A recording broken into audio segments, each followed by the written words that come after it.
गुरुजी की साखियाँ हर शनिवार देखने के लिए हमें सब्सक्राइब करें और बेल बटन प्रेस करें। साखी बनाने में अगर आप आर्थिक सहयोग देना चाहते हैं तो डिस्क्रिप्शन देखें।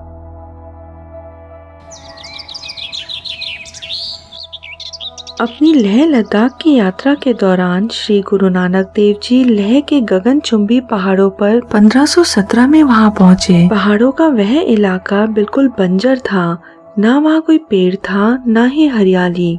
हरियाली के नाम पर सिर्फ झाड़ियाँ और जंगली पौधे ही थे। बाबा जी वहाँ आए और वह एक थड़े या पत्थर पर बैठे और ईश्वर का सिमरन किया।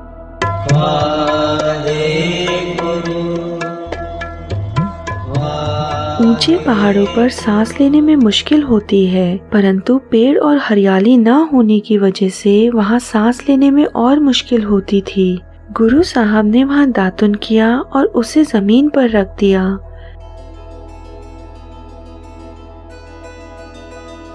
कुछ समय पश्चात वहाँ मिस्वाक या पीलू का पेड़ उग गया। प्राचीन काल से मिस्वाक को लोग दांत साफ करने के लिए इस्तेमाल करते हैं। गुरुजी की दातुन से जो पेड़ उगा था वह पेड़ आज भी लेह में मौजूद है और जिस स्थान पर वह पेड़ है उस स्थान को गुरुद्वारा दातुन साहब कहा जाता है। जिस स्थान पर बैठकर गुरु साहब ने लोगों को गुरबानी दी वह पत्थर आज भी मौजूद है और उसे थड़ा साहब कहा जाता है। गुरुजी वहां सभी को पेड़ उगाने का संदेश देकर अपनी अगली यात्रा पर चले गए। गुरुद्वारा दातुन साहब लेह लद्दाख में है, जहां पत्थर साहिब भी है। आप जब भी लेह लद्दाख जाएं, गुरुजी के चरण जिन जगहों पर पड़े उन स्थानों का दर्शन करना ना भूलें। सतनाम श्री वाहेगुरु।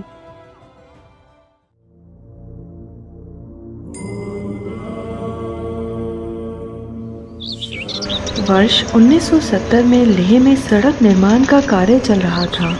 सभी कुछ सही चल रहा था, परंतु लेह नींबू रोड पर एक बहुत बड़ा पत्थर रास्ते में आ गया था। उस बड़े पत्थर पर बुद्ध धर्म के झंडे लिपटे हुए थे। बुलडोजर चलाकर उस पत्थर को हटाने की बहुत कोशिश की गई, परंतु वह टस से मस नहीं हुआ।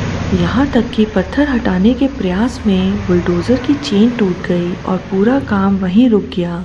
उसी रात जो ड्राइवर बुलडोजर चला रहा था उसको एक सपना आया, इस पत्थर को मत हटाओ। अगली सुबह उस ड्राइवर ने यह बात सभी को बताई। रात में मुझे एक सपना आया और मुझसे कहा गया कि तुम जिस पत्थर को हटा रहे हो उसे मत हटाओ। अरे सपनों पर ज्यादा विश्वास नहीं करते, चलो काम शुरू करो। परंतु उस दिन भी पत्थर नहीं हटाया जा सका। कल इस पत्थर को बारूद से उड़ा दो। सभी वापस चले गए, परंतु रात में जवान को भी सपना आया, इस पत्थर को मत हटाओ। सुबह उठकर जवान ने फिर से उसे एक भ्रम माना। तभी जवान व उसके साथियों के पास लद्दाखी लोग आए। हम 2 दिनों से कोशिश कर रहे हैं, परंतु यह बड़ा पत्थर हट ही नहीं रहा। शायद नानक लामा नहीं चाहते कि यह पत्थर यहाँ से हटाया जाए। कौन नानक लामा? बहुत समय पुरानी बात है। लगभग 1515-1518 के बीच में नानक लामा, जिन्हें आप गुरु नानक के नाम से जानते हैं, श्रीनगर, सिक्किम, नेपाल व तिब्बत के रास्ते से गुजरते हुए पंजाब की ओर जा रहे थे। उसी यात्रा के दौरान वो कुछ समय यहाँ ठहरे थे। उस समय एक राक्षस प्रवृत्ति वाला दानव रूपी व्यक्ति यहाँ रहता था। उसका आतंक पूरे गांव में फैला था।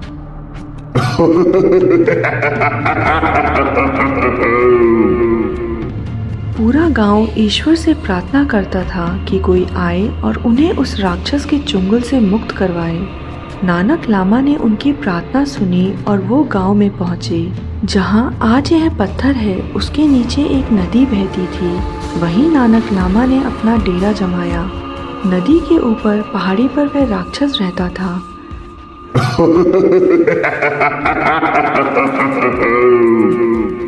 गुरुजी वहां भजन करते थे, लोगों को सही रास्ता दिखाते थे। सभी और उनके भक्त बढ़ते जा रहे थे और वह लोग उन्हें नानक लामा कहने लगे। लोगों ने गुरुजी को अपना दुखड़ा सुनाया। गुरुजी, हम सब बहुत दुखी है। ऊपर एक राक्षस रहता है जो हमारे जानवर मारता है, यहाँ तक कि इंसानों को भी वो नहीं छोड़ता। हमारा उससे मदद करो। सभी लोगों का दुखड़ा सुनकर गुरुजी नदी के ऊपर वाली पहाड़ी पर बैठ गए और ईश्वर का सिमरन करने लगे।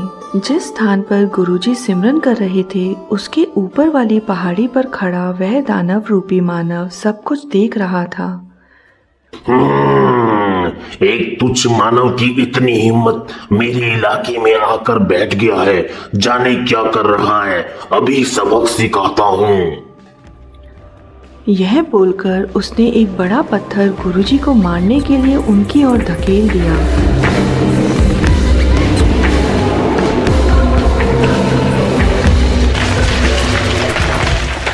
परंतु जैसे ही पत्थर ने गुरुजी को छुआ वह मोम का बन गया।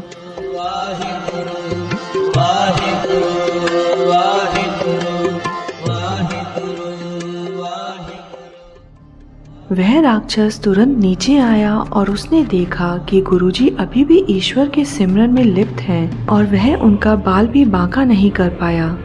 वह और क्रोधित हुआ